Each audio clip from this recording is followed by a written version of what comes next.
Hi, everyone, and welcome to today's webinar to the testimonials on the best approach for acquiring parking technology and drawbacks of using the traditional RFP process. My name is Kenny, training coordinator and LMS administrator at IPMI, and I'll be the moderator for today's session. Before we get started, I'd like to cover a few housekeeping items. Throughout the duration of the webinar, you'll be on mute, but we do encourage you to send us questions to the Q&A panel. Please indicate what slide you had a question on and to whom it's directed. All questions will be queued up for the Q&A period at the end of the webinar. We have our team on hand, including gtechna's senior sales engineer, Jason Casimir, to field questions. We'll do our best to address as many questions as possible. Those we cannot get to during the podcast will be followed up by email. And now to introduce our presenters. James Oliveri joined gtechna in 2014 as Senior Enforcement Solution Advisor. He retired from Canadian Armed Forces after serving close to 2 decades. James retired as Sergeant in 2007, received the Canadian Service Medal for years served along with many qualifications from operations to leadership roles. He spent 12 years as the advisor for a tech company assisting and supporting police and government agencies deploying wireless encrypted data, communications, improving compliance, and officer safety initiatives. He's involved in many strategic advisory roles during the implementation of parking and traffic technology in cities such as Pittsburgh Parking Authority, Minneapolis, Minnesota, Washington, D.C. Metropolitan Police, City of Sacramento, and City of Milwaukee, just to name a few. He completed the Executive Development course at McGill's the Santel's Faculty of Management in 2018. Finally, James celebrates 20 years of marriage, 2 children, aged 17 and 18, and a chocolate Labrador named Lucy. James is an avid outdoorsman and loves both fishing and hunting. Dan Seidel has worked in cooperative purchase division of Sourcewell for over 2 years. As a public employee working for one of the country's premier service cooperatives, he has specialized in managing several fleet and heavy equipment related contracts in categories such as public utilities, public works, solid waste and recycling, and school buses. While managing contracts in these categories, he has enjoyed numerous opportunities to interact with Sourcewell members, buy equipment from his contractors to hear from them about their successes and challenges. Today's cooperative purchasing is considered a best practice in public procurement. Sourcewell has been at the forefront of that business trend. After 20 years working at the Secretary of State and Public Records, Faye Morrison took 6 months off and thought about the end of her working life as she approached retirement. Leaving an area underserved transportation-wise, she knew something in the transportation space was for her. Faye served as an Ayer Selectman on the city's behalf to numerous transportation and parking boards and took what she learned to her new job in Newton, Massachusetts. She was initially hired as a consultant for a traffic study they needed to perform. 30 days into the 90-day commitment, they offered her for the position of parking manager, the first in the city of Newton's history. After 7 years in Newton, an opportunity came to Faye's attention in the city of Medford. They were bringing their parking department in-house and leaving a third-party vendor. Faye knew that with her skills, she could be helpful. Faye applied for the job, and after meeting with HR and the mayor in person, they made her offer, and she accepted. Bruno Lopez is the Director of Parking and Station Access at the MBTA. In his role, Mr. Lopez designs, implements, operates, and maintains infrastructure and services that encourage best-in-class multimodal connections to transit and operates 101 parking facilities across the region. Generating significant annual revenues for the authority, Mr. Lopez focuses on improving customer experience, ensuring accessibility to all riders, and deploying leading-edge technology solutions and partnerships to accomplish the agency's mission. Mr. Lopez is a graduate from the University of Massachusetts Amherst and holds a degree in political science. Presenters, the audience is all yours.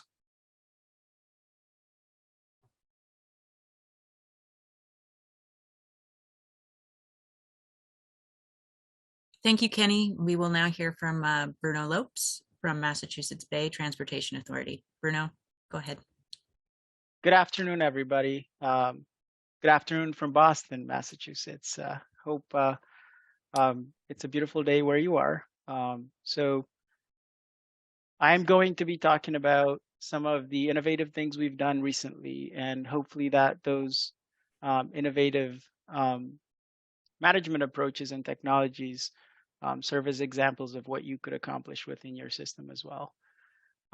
So for those of you who aren't familiar with the MBTA is the oldest and one of the largest transit systems in the country, providing multimodal services. We also own the largest integrated commuter parking service, operating over 101 parking facilities throughout the greater Boston region. At peak, pre-pandemic, we were serving about 40,000 daily parkers, generating about $53 million in revenue. And of course, I mean, there's been severe impacts post-pandemic, and we're seeing some promising recovery in ridership, which will translate into parking activity increasing as well. The T has been employing innovative management and technology to manage the parking system, and some of those we'll cover in the next few slides. Next slide, please.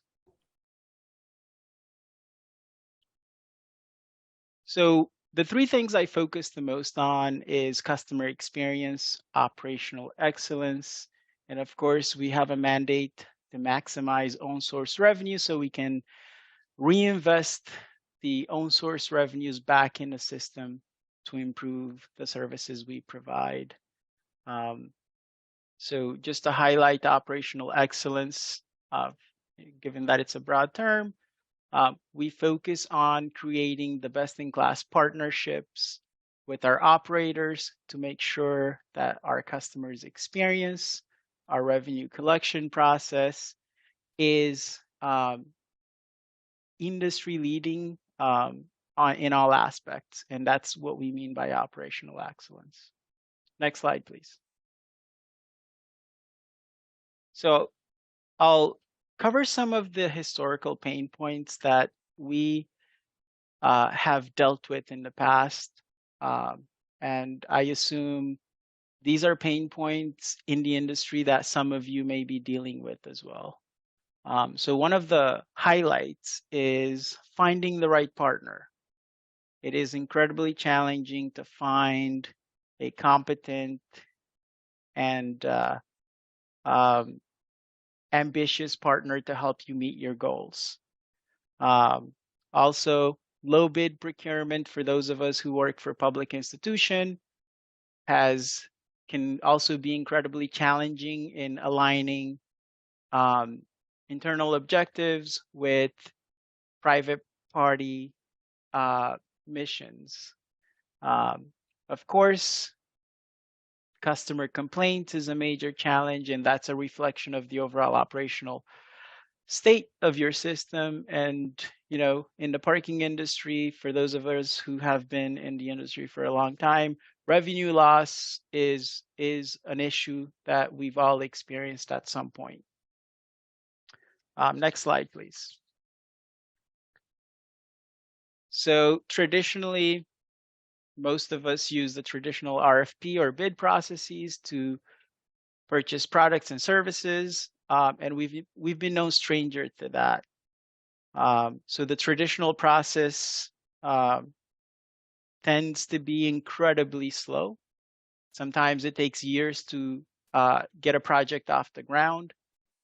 There's very little flexibility to pivot to changing circumstances, and price often is the determining factor. It is often hard for the business owner to vet and validate proposals effectively. So, you know, if you work with your traditional procurement team, you'll get a vendor that you may not have completely vetted. So, as opposed to the traditional process, the agile procurement process often yields best results. You can get a project off the ground effectively quickly, sometimes in as short as 2 to 3 months time frame, from identifying a need to having a vendor or a product or a service implemented and onboarded. It provides greater flexibility to pivot under changing circumstances, and that's specifically relevant when we're talking about technology and other types of service delivery where things are changing rapidly. And one of the key things for the agile process is you may see improvements relatively quickly post stabilization of the operation. So the outcome oftentimes demonstrate benefits early on. Next slide, please. So want to talk about a little bit about the strategy we've used that has proven to be successful. We found that aligning with your operator's strength is incredibly effective in yielding the desired results. So therefore, what we've been doing is we've been outsourcing the labor, but not the expertise, as well as not the control of the system. We maintain the control over the technology, the management approach, and overall system, so that in the event you need to replace the operator, it is plug and play. Of course, we align vendor and client incentives and objectives to ensure that the operator is incentivized to deliver the best possible results to our customers. This is a strategy the MBTA has used with great results. We've been able to deliver innovative management approaches and introduce leading edge technologies in a way that is different than standard industry practice. And in the next slides, I'll show you an example of how we've been able to execute on these approaches. Next slide, please. So here's the example I alluded to. So the MBTA has been using license plate recognition technology for many years now. For those of you who are in Boston, you may have experienced our system. You may have received one of our non-punitive monthly invoices, and all of that is driven by our mobile LPR fleet.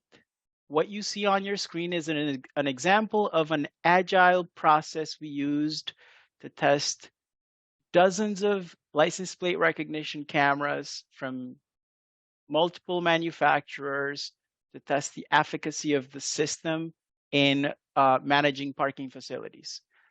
So this was a learning experience, but only possible in a short period of time by implementing a truly agile process where we brought in service providers, experts in the field to perform a years-long study to determine what the best camera software technology yields the very best results, essentially making sure that every vehicle in and out of a parking facility is effectively captured so that we can collect on the revenue from those parking sessions. Next slide, please. So I want to leave you with some key takeaways. I know I've been brief, and I hope we can engage further in the Q&A session further ahead. But I think you will relate with the fact that low bid procurement seldom yields desired results and often takes incredibly long to execute. The agile procurement process is very flexible, gives you greater control, not only to implement exactly what your needs are, but also to manage the outcome. It also gives you an opportunity. The agile process gives you an opportunity not only to balance the price and the overall value of the proposal, so that you're not strictly making your decision to select an operator or a product, a vendor, based on price alone. And listen to your customers. Use the feedback to inform your needs. For high-risk items, projects, I think it is a really good approach to manage the risk by introducing testing initiatives and pilots in a limited basis to prove out the concept before you go wider. And also what we found to be incredibly helpful is aligning and incentivizing the operator to perform and exceed performance expectations, and also transparently manage the KPIs, the key performance indicators that you want to influence higher performance metrics on. Next slide, please. Thank you, Bruno. Now we're going to hear from Faye Morrison, Parking Manager at the City of Medford. Faye, go ahead. Good afternoon, everybody, and thank you for being here. Welcome from the City of Medford. We're about 6.7 square miles as a city. We're right outside of Boston on the Mystic River in Middlesex County, Massachusetts. And Medford's population is a little under 63,000 people. Although some days it feels like double that much, as anybody will experience in parking. So in October of 2021, I was hired to bring parking in-house from a third party and basically create the three divisions that now are here in this office.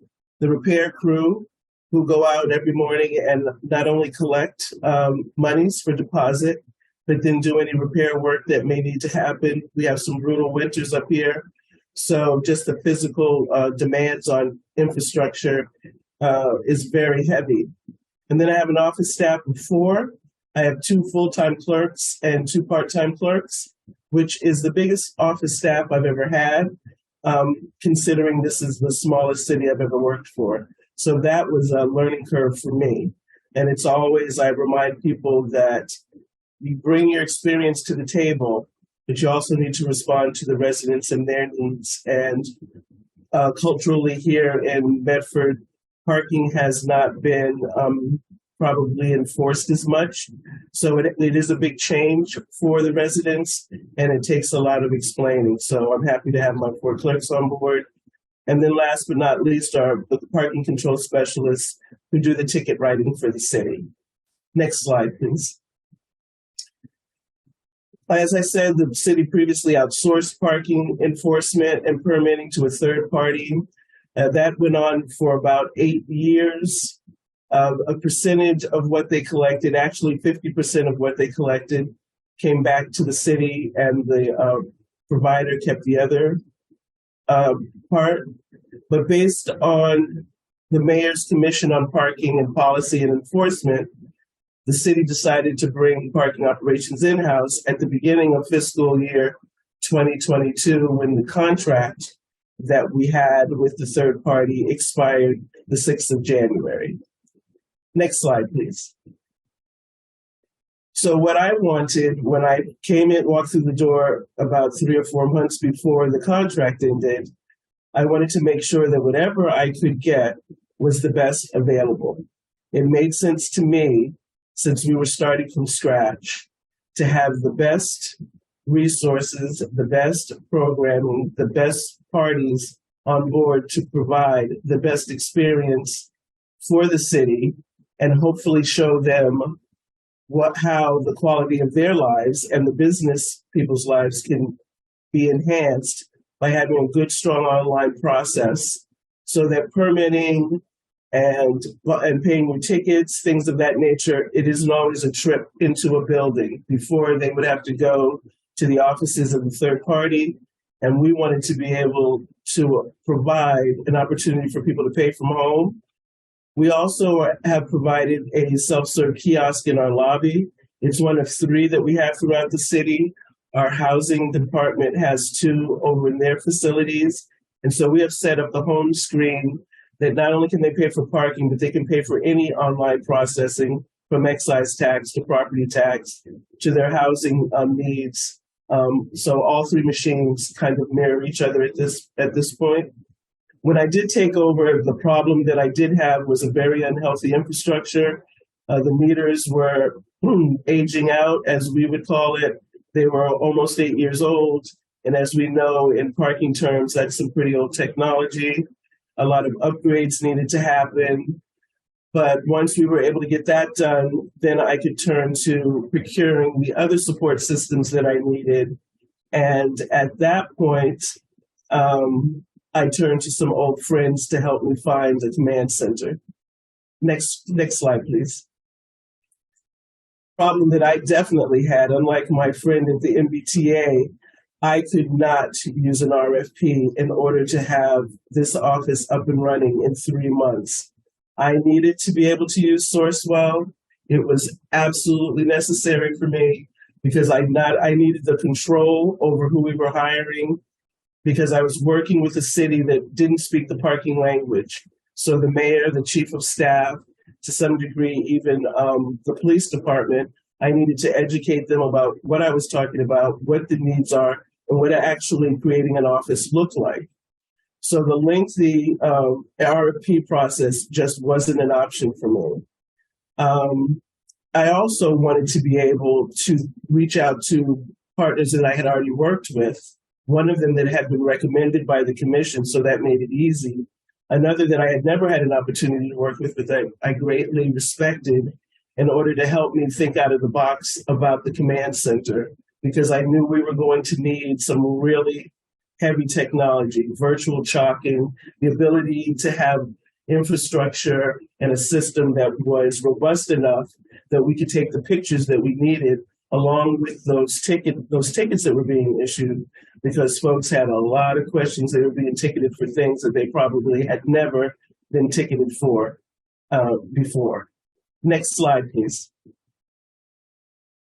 So with that long-standing partner in Pay by Phone and IPS, that helped me in guiding towards gtechna. And I have to say that that was for me just brand new, just out of the box technology that I knew that I was looking for.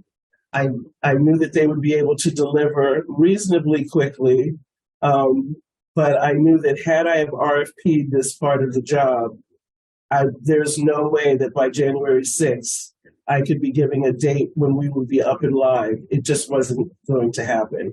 And so with like I said, with the culture change, also in City Hall, because we're talking about bringing in some very sensitive information that would be within our universe now. And the city, the mayor, the chief of staff were very concerned about what security can be provided to make sure that that information was protected against hacking or any other issues. And with gtechna's experience with the DoD, they became very quickly a perfect fit for us. Next slide, please. So the parking process are much faster now. We can see tickets in real time the minute they're written. If someone is here visiting and they get ticketed, they can stop on their way out of town at City Hall, or they can go online and pay the ticket, which I think is helpful because we do have a college here in the city, and some of those folks are transient. And by the time they get back to Connecticut, California, wherever they're from, and realize that they have a ticket, now they're not able to come to City Hall and pay it. So as long as they're within the 21 days, we've made that available for them to pay online, which is not something that the city had before. Finding the right partner also gave me confidence that I would be able to, however painful, make this happen. It's not something I recommend, but sometimes you're in the position where you have to do these things and you have to use your skill sets. And the agile procurement process for me was a total pro. Now, I have had to use the RFP process since I've been here, but those are for much longer forecasted projects that I needed a level of expertise that maybe you need to drill down into and do more writing to get exactly what you need.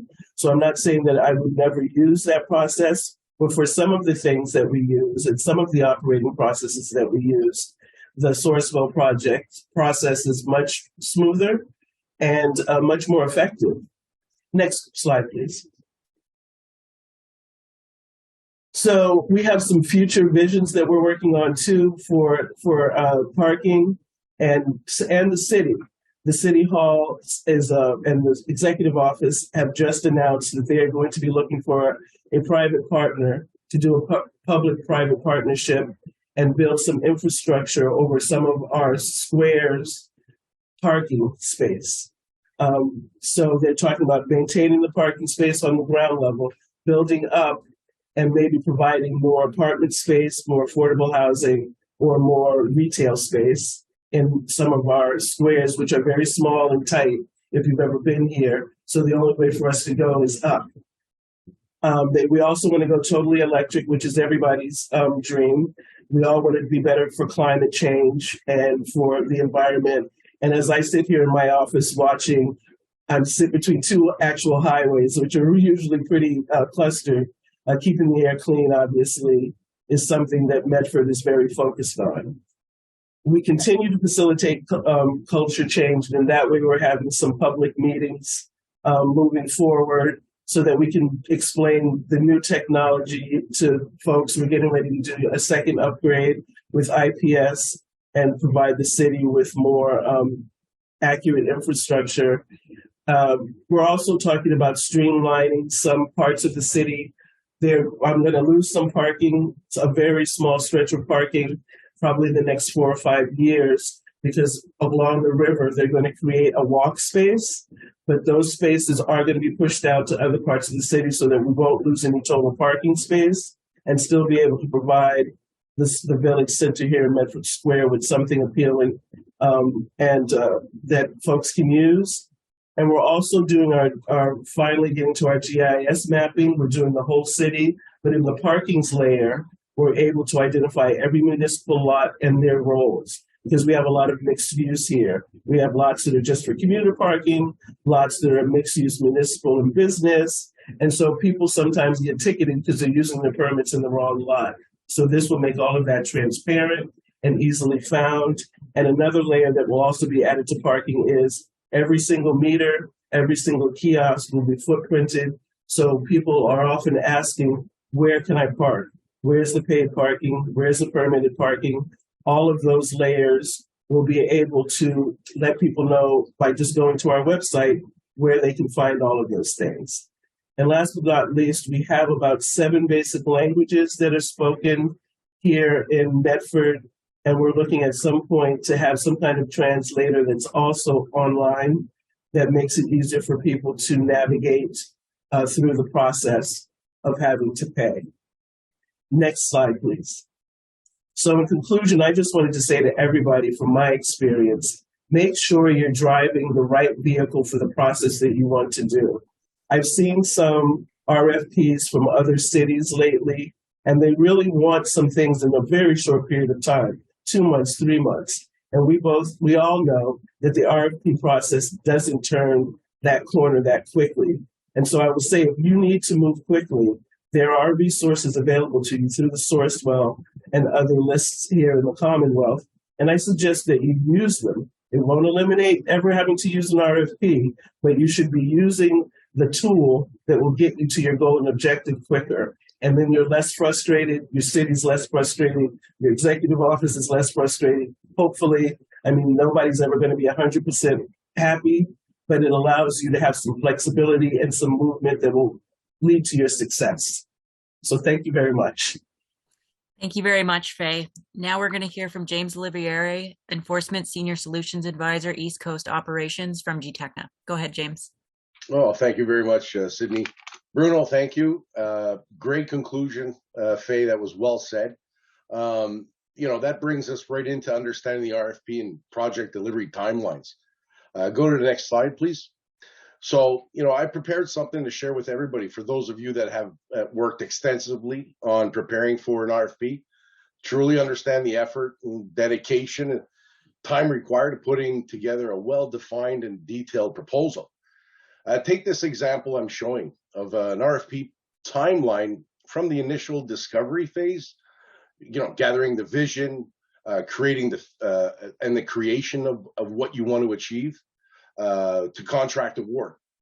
This exercise shows the initial investment of time, energy, and attention when factoring in the proper sequence of steps, milestones, and procedures that need to be accomplished before releasing it to the public. Now, on average, we see a 12-month cycle from RFP inception to contract award, as I've explained here. Broken out into 5 segments, starting with a 2-month of discovery and planning, that first phase, creating the vision, to adding another 2 months on top of that of getting everybody's requirements documented, feedback and buy-in from finance and operations, defining and all the technical needs required for a successful project.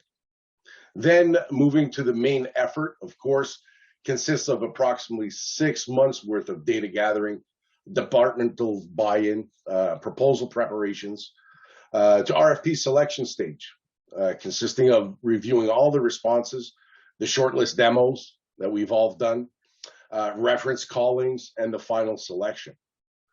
Then the tail end towards selecting board approvals, which we all know meets once, maybe sometimes twice a month if you're lucky, to get on the agenda. And then the final stage of selecting your winner and moving to contract negotiations and sign off. So what you see here is, the timeline of a typical RFP in preparation. That's a lot of time, effort, and energy put towards something that's very special for your organization. Next slide, please. So after all that work, and you finally selected that contract to a vendor, and after that grueling 12-month RFP process, comes the fun part. I call it the honeymoon period, getting to know your partner throughout this implementation timeline. Onboarding and managing implementation timelines is extensive. The procurement implementation has its own timeline challenges. As you can see here, it's broken out into multiple milestones and steps. Implementing any new program comes with its own timeline challenges. Historically, deploying new parking programs ranges from 3 to 6 months, and Faye was kind enough to explain some of her experiences there. This is dependent on multiple levels, based on simple enforcement to fully integrated platforms, including ticket processing, revenue recovery services, and other key elements for a successful program. Next slide, please.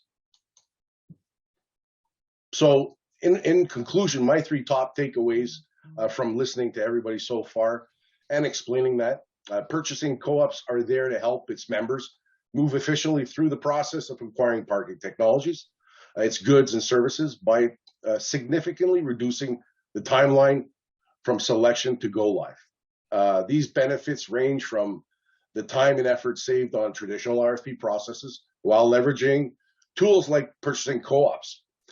Contract terms and prices have already been negotiated on behalf of its members, so you don't have to go through all that process as well.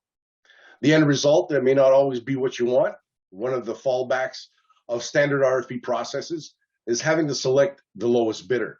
And of course, that means, you don't always end up with the solution that you truly want or need.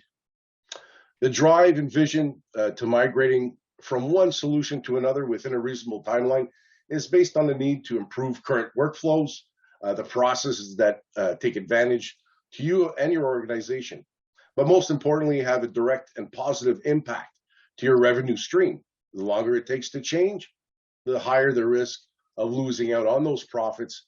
It's a revenue generating machine, of course, and your goal in the end is to get and achieve a quicker resolution to a successful program. Thank you very much. Thank you, James. Now we will hear from Dan Seidel, Supplier Development Administrator for Sourcewell. Go ahead, Dan. Thank you, Sydney, and thank you, Faye. Sourcewell, as an organization, really appreciates the great testimonial you did supporting Sourcewell.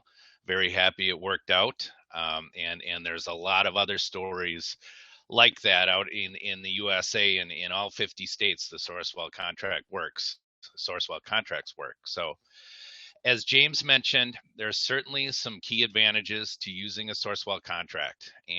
But I'm going to start with what is cooperative purchasing. I'm sure a lot of you know, but cooperative purchasing is procurement conducted by or on behalf of one government unit helping another government unit. So it's really government helping government. We at Sourcewell, we are a government entity. We're based out of Minnesota, but we work at a national level, like I said, in all 50 states. So it truly is government helping government with their procurement needs. 3 big wins with Sourcewell are we are compliant, which I know is huge in the procurement world. It's all about crossing T's and dotting I's. We are competitive and we're convenient. When I talk about compliancy, all legal requirements are captured and documented in our website, so our process is trusted and compliant. And like I said, it's government working with government, so we know how important to be compliant with all steps of procurement are, and we have done that and documented that. We're competitive. The suppliers we've selected are only done after a vigorous RFP process. Like, for example, gtechna had to go through an extensive RFP to be awarded a Sourcewell contract. But that work has already been done up front, and now our Sourcewell members, public agencies, like the folks listening today, have access to these contracts. Now, the buying power, I know it shows 50,000 participating agencies on the screen. We're actually up to about 72,000 participating agencies or Sourcewell members throughout the 50 states. And with that membership comes awesome buying power. And because of that huge buying power and buying potential, suppliers such as gtechna and others have offered very good pricing, ceiling pricing, so not to exceed pricing, and volume discounts. So you have access to these contracts that have already been through a negotiation process, and it's very attractive pricing. It might not be the lowest out in that particular market, but it's definitely attractive because it's based on the huge market potential and huge buying power by our members. The biggest thing really is, and it's been touched on, is the convenience factor. You have access to, I think we're up to about 480 world-class suppliers that have Sourcewell contracts. And those contracts range anywhere from like gtechna's parking citation solutions to playground equipment, to office supplies, to janitorial supplies, to heavy equipment for fleets. So once you are a Sourcewell member, you have access to those 480 contracts, and you can literally go shopping for what you need in terms of your daily procurement needs. Within those contracts, it's an extensive menu of everything those suppliers have to offer you as members. It's their full assortment as long as it's per the scope of the contract. So it's a full menu available to use. You can pick and choose what you need off the contract. And as you're aware, if you're a member, when you are a member of Sourcewell or a participating agency, there is no annual fee. There is no obligation to use Sourcewell contracts. Obviously, we want you to, but there's no monthly fee, annual fee, no obligation to use us. So it's very risk-free once you become a Sourcewell member. Next slide, please. So one of our main efforts of cooperative purchasing really is to just connect the buyers and sellers for efficiency and savings. And those efficiencies, like James mentioned, you can save a huge amount of time and a huge amount of dollars by using Sourcewell contracts.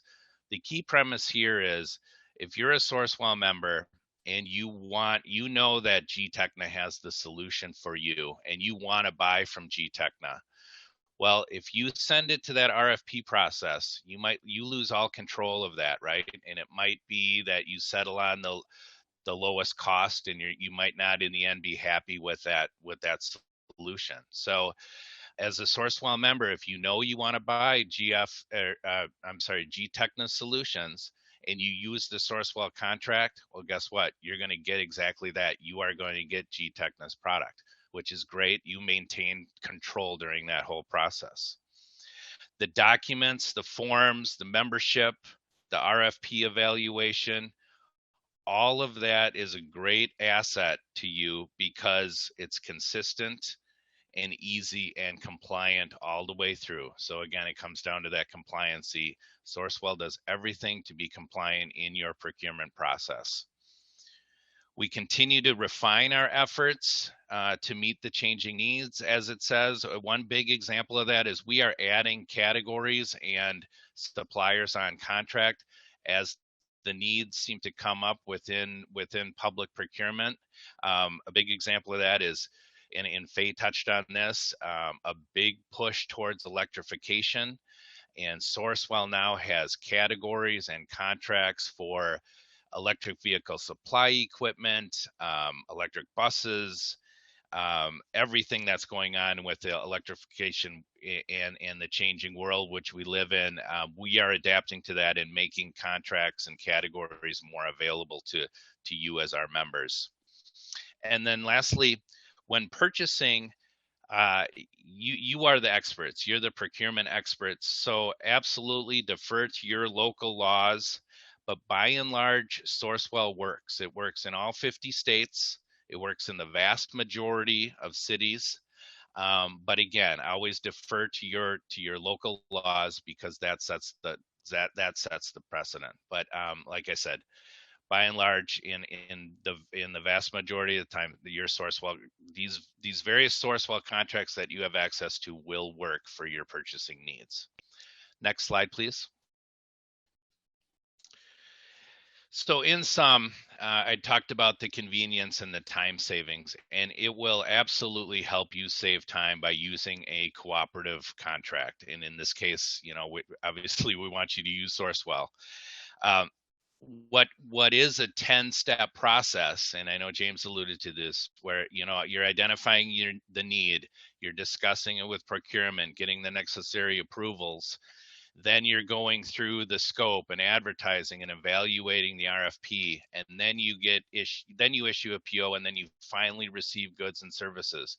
Well, that whole left side of the screen, that might take at least 3 months. It's probably on average going to take 12 to 18 to 24 months. But by using a Sourcewell contract, you save those 6 steps, because those 6 steps in yellow have already been done. Sourcewell has already satisfied those legal requirements up front. So now that 10-step process gets reduced to a 5-step process. And that in turn obviously saves you months off of actually acquiring your final solution. It saves you a lot of paperwork.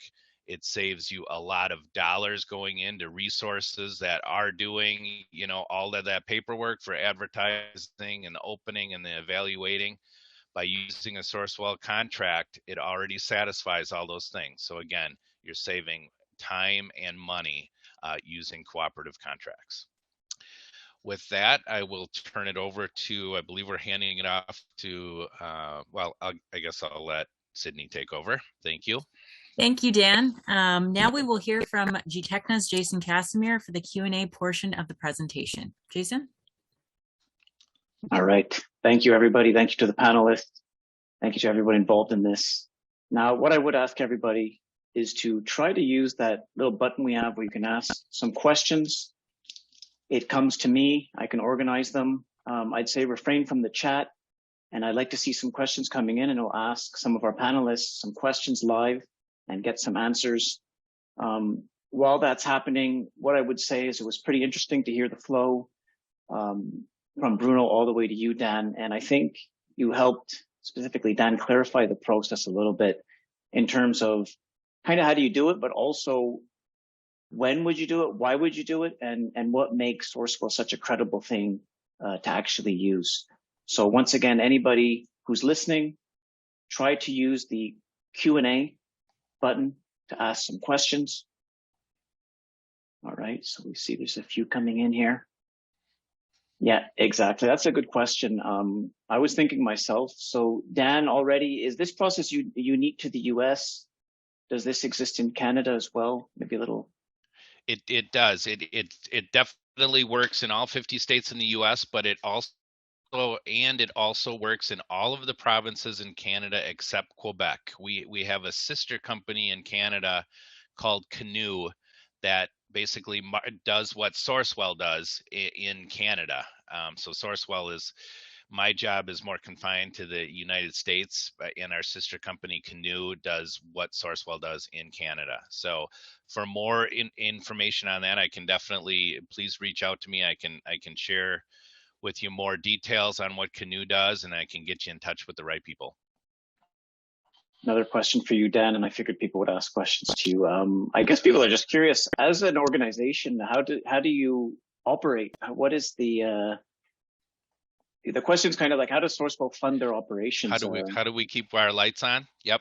Yeah, exactly. That's a fair question. So as part of when our contracted suppliers go through the process, our RFP process, where we award contracts, and in this case it was gtechna and a few others that deal with parking and citation solutions, they actually give us, within their response, it's called an administrative fee. So a percent of, or an X percentage of the business they do with our Sourcewell members goes to Sourcewell. So we can, again, we can establish our client relations. We can pay for what I do, and that's supplier development. So it, through an administrative fee that our contracted suppliers pay per transaction using Sourcewell, that's how we stay in business. Interesting. Yeah, I'm asking questions here. You can see I'm not filtering these questions, so people please keep asking. I'm on your side. And also, I'm getting kind of questions, and maybe this is for you, Sydney. How do people get a hold of Bruno? What's the easiest way if they want to get a hold of Bruno? Well, I'll let Bruno answer that, but I'm assuming that through his email address, I can include that in the follow-up email after the presentation. Yeah, I think email will be the best way to contact Bruno. That's correct. I'm also on LinkedIn. For those of you who are on LinkedIn, you can also feel free to reach me via LinkedIn as well. Perfect. And just kind of read these, put these in order of priority here. In terms of you, Faye, somebody who would be doing kind of what you did with less experience. Obviously, you came in there, let's say if they pulled you out of retirement, that's kind of like taking Muhammad Ali out of retirement, putting him against a fighter who's never had a professional fight. But what kind of advice would you give to somebody beyond what we've kind of heard? Those seem like the tangible things. What about the intangibles? From your level of experience, would you tell someone? Sure. Yeah. Sure. I suggest that, you know, because I have been around a long time, I have quite an extensive group of mentors and people who are in the biz who I reach out to. I never, ever think that because I have all this experience, I have the best answer. Because when you're in the middle of doing those things, sometimes your view is obstructed. So I always reach out to other people, run things by them. So don't let the fact that you don't have as much experience as I do deter you. If you have good organizational skills, you have a good Zen, go home and don't just drink, do a little meditating. And you really have to make a big effort to try to leave some of the negative stuff here in the office and don't take it home. I find on my wall, there's a saying, if you remove yourself from negativity, you allow the positive to come in. And so do that too. Your gut will tell you what's working for you. But definitely you have to take care of the mental side of things because it is crushing. You know, when you have a lot of angry residents, and then you also have a team that's maybe not always being treated as nicely as you would like, that you need to support and make sure that their mental health stays good as well. So it's not just the business side, it's that side as well. So support, you definitely don't hesitate. Don't feel like, oh, I've just got to do this all myself. There are plenty of organizations out there, IPMI, and other boards that have lots of support out there. Reach out to them. Thank you, Faye. Good comprehensive answer. I mean, because I think it can be discouraging sometimes when something is so complex and there's so many changes to do at once. But the way you did it, having certain partnerships to allow you to expedite finding what you needed and then utilizing Sourcewell beyond what you just said, really, I think is great advice. I don't like to call it lucky because I think I intentionally seek out folks that I think will be helpful, even if I'm not working with them. Pay by phone and Sang Wang.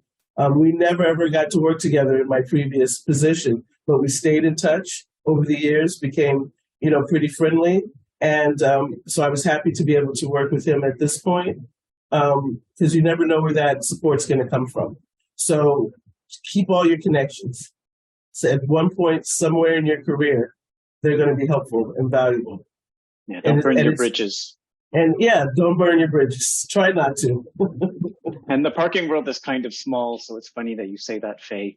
We all, if you stay in it long enough, I haven't obviously been in it nearly as long as you, but even with the amount of time I've been in it, it is a smaller community, and all our experiences, not just as vendors, but as customers, tend to form our industry. Right. I'm getting some other questions coming in here, and I think, Dan, people are asking questions. A lot are saying about the USA. Are you limited to only parking equipment manufactured in the USA? Will you consider equipment manufactured outside the USA but meeting NDAA requirements? Well, I can talk to how we're selecting our contracted supplier. I think we were breaking up a little. Might be more the procurement part of this, but do you have me? Yep. From our contracted supplier standpoint, we will select suppliers to have Sourcewell contracts that are awarded Sourcewell contracts that they might be international companies, but as long as they have operations within the United States, they have salespeople, they have dealerships, distributors, whatever it might be, they are very much eligible to be awarded a contract for Sourcewell. So yes, to the fact that, again, we do have several international companies on contract that do business within the US and Canada. Another point, just because if these types of questions keep coming up, I'll do one last one, but I'll summarize it. Do your discounts include gate equipment for parking garages? So in other words, like, you can answer that, but also just to summarize it for them, if you're a Sourcewell member or you want to become a Sourcewell member, what do I do and where do I find out specifically what I can buy instead of asking you, which is great, we have you here now, but just a quick little recommendations so I can, sign up very quickly and then find out the scope of what you offer. Sure. So as long as you are some type of government agency, a .org, .gov, .edu, and you're not a Sourcewell member already, you can easily become one. Again, you just have to prove your credentials that you are a public entity, and you would go to sourcewell-mn.gov. And right on that homepage, there's a button you can click to basically become a member. And it's a very simple one-page application basically, and again, once you prove you're a public agency, you'll be a Sourcewell member within 24 hours. It's a very quick vetting process where we check some, I believe it's your employment identification, some kind of tax number, but once you do that, like I said, you're a public entity, you'll be a Sourcewell member within 24 hours. And then once you are a member, you can use that website there's a great search engine there. So type in the keywords of things you're looking to purchase. In this case, it might be parking solutions or citations. If you type in those kind of keywords, it will come up with, you'll be given a list of contracted suppliers that can fit that type of need or demand. And then you can go into what's called their landing page for more information. Very easy way to find the solutions you're looking for. Our website is an excellent resource, and I would recommend everybody start there for what they're looking to purchase through Sourcewell. Fantastic. Makes it so easy. Go to the website, search like we do for everything else. It's almost like going to Amazon. Maybe not as sophisticated, but I get the idea, Dan, and I appreciate the answer. James, I don't know if you've typed to answer a question. So I've got a question here. So MBTA is the oldest transit in the USA? And it looks like, James, you'd like to answer that question. Well, actually, I'll let Bruno state that, but I was curious, and I was actually searching for some information. I'll let Bruno answer it first, and then I'll, of course, support about it. Yeah, so I mean, so the T is the oldest transit system. Of course, I mean, if we go back in time, it didn't look like it does today. So we're multimodal today, but if we go back in history, Boston, I believe the Copley or Boylston stations were the first in the nation along Tremont Street, where we tunneled streetcar. tracks, but the history of the MBTA goes back to mid 1800s, believe it or not, in one form or another. I think back then things were more commercialized and privately operated, but in 1956 or just about, the MBTA as it's known today started to formulate as an authority in Massachusetts. Yeah, I confirm that based on the research I've seen. The only short-lived beach pneumatic transit demonstration line in New York City was built before. Yours was done in 1897, and that was the Tremont Street subway between Park Street and Boylston Street. Very interesting history. I think what we're gathering here is we have two interesting experiences, from the MBTA to Medford. They found a good path utilizing the Sourcewell, and Dan has really kind of explained that process to us. And another question I'm getting here, Dan, is let's say you're adding new contracts on your site. What do you think, maybe if it's not like that now moving forward, what's the best way for members to find out about those new ones that are being added?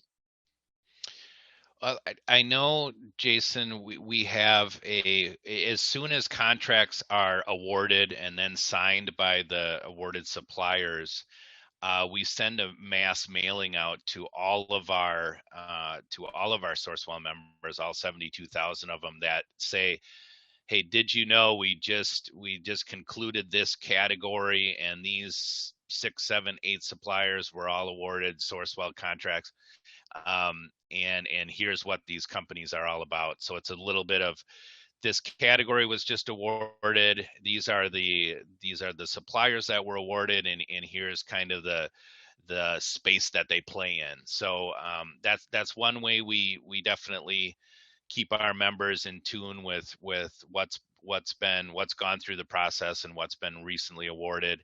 And then I would just say another tool for our members is use that search ability within our website. Like I said, sourcewell-mn.gov, to type in those keywords just to see what's available to you, because I think that's probably the best way to see what the latest and greatest solutions are out there.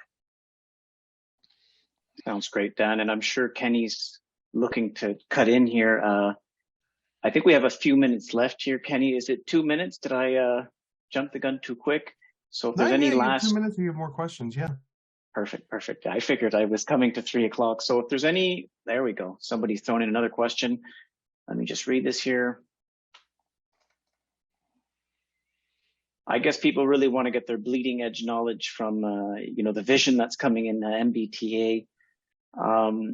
Speed trains, I guess we're talking like those magnetic zero friction trains. Do you know if there's any plans of that, Bruno, getting in the future? And I would throw in even Hyperloop. I don't know if you're going such great distances in Massachusetts, but are there plans to make things even faster? Yes. So the MBTA released a Focus 40 plan where we intend to make the MBTA's commuter rail network and take it from what it does today, moving people from the suburbs to downtown Boston at, let's say, 50 miles an hour, to more of a regional rail system where it's providing frequent, reliable service, let's say every 15 minutes instead of every 2 hours, in all directions. So yeah, that is the long-term plan, to move towards a regional rail system that connects the outlying gateway cities and towns to where work, where jobs are available in those gateway cities as well as in downtown Boston. And they're saying even further. What's the time frame? Is this 2050, or we're talking, in the shorter term? So Focus 40, as it suggests, is a 2040 plan. However, with the additional enhancements in the overall plan for sustainability and environmental changes, There is a plan to electrify the commuter rail system. Right now, most of our coaches run on diesel. So with the electrification of the commuter rail system, we would be able to implement regional rail sooner than 2040. But the Focus 40 is a more in-depth plan to revolutionize the commuter rail service we provide today. Wow, well, we're getting some deep insight into the MBTA. And I won't answer this last question with a panelist, but what I would say, if you want to get in contact with gtechna, go to our website. You can submit something to request a demo, to talk to someone, and depending on where you're from, which state, which province, you will be contacted by the representative that manages your territory. So I want to thank all the panelists. I want to thank everybody for attending, and I'm going to pass it on to you now, Kenny. Thank you, Jason. And thank you, yes, to our panelists, Faye Morrison, Bruno Lopes, Dan Seidel, and James Oliveri. Thank you, everyone, for participating today. And we look forward to welcoming you to our next lab. And just a heads up that the folks at gtechna will be sending you a follow-up email with links and additional info on the purchasing process, as well as a copy of the recording of today's webinar. Have a great day, everybody. Thank you. Thank you very much. Bye, Thank everybody. you. Bye-bye. Thanks, everybody.